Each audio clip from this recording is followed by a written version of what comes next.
1인당 최대 330만원이나 지급을 해주는 만큼 절대 놓쳐서는 안 되는 기회인데요. 단독 가구의 경우에는 최대 165만원, 호벌이는 285만원, 맞벌이는 330만원을 받으실 수 있습니다. 그렇다면 도대체 누가 받는 걸까요? 시니어 정보의 모든 것, 걱정 마음바 둘째 아들입니다. 오늘은 내가 하루라도 근로를 해본 적이 있다면 꼭 주목하셔야 할 내용입니다. 바로 25년 첫 근로장려금 신청일이 다가왔기 때문인데요. 1인당 최대 330만원이나 지급을 해주는 만큼 절대 놓쳐서는 안 되는 기회인데요. 그래서 오늘은 근로장려금 수급 조건과 신청 방법에 대해서 말씀드리고자 합니다. 큰돈이 걸린 내용이니만큼 바로 시작해 볼 테니까요. 시작 전에 화면 아래 구독, 좋아요나 꼭 부탁드리겠습니다. 피가 되고 살이 되는 걱정 마음바 지금 시작합니다.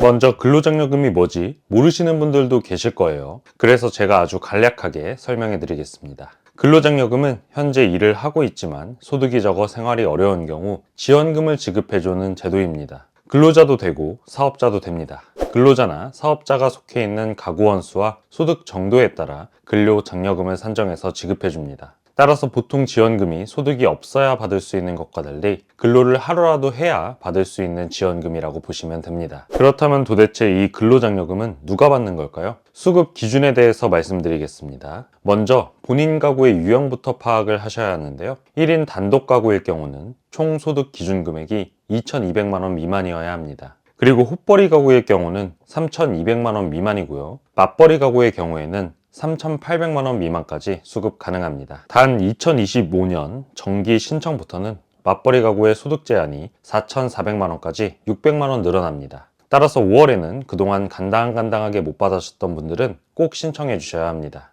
다시 본론으로 돌아와서요. 알려드린 소득 기준뿐만 아니라 재산 기준도 부합해야 합니다. 현재 가구원 모두가 소유하고 있는 주택, 토지, 건물, 예금 등 재산 합계액이 2.4억 원 미만이어야 합니다. 이제 나는 받을 수 있는 거 알겠다. 그럼 얼마를 받을 수 있느냐 궁금하신 분들 많으실 텐데요. 단독 가구의 경우에는 최대 165만원, 호벌이는 285만원, 맞벌이는 330만원을 받으실 수 있습니다. 여기서 보통 생각하실 때는 소득 금액이 낮아야 더 많이 받는다고 생각하실 텐데요. 근로장려금은 말 그대로 근로를 장려하는 목적이기 때문에 소득이 일정 금액을 넘어야 더 많이 받는 구조입니다. 만약 단독 가구인 경우에는 400만원을 넘어야 165만원 풀로 수령이 가능합니다. 그리고 900만원까지 최대치를 수령할 수 있습니다. 대신 900만원이 넘어가면 지급액은 점점 줄고요. 2200만원이 되면 지급액은 0원이 됩니다. 호벌이의 경우 최소 700만원, 최대 1400만원의 구간에서 285만원을 풀로 받으실 수 있습니다. 맞벌이의 경우에는 800만원에서 1700만원까지 최대치인 330만원을 받을 수 있습니다.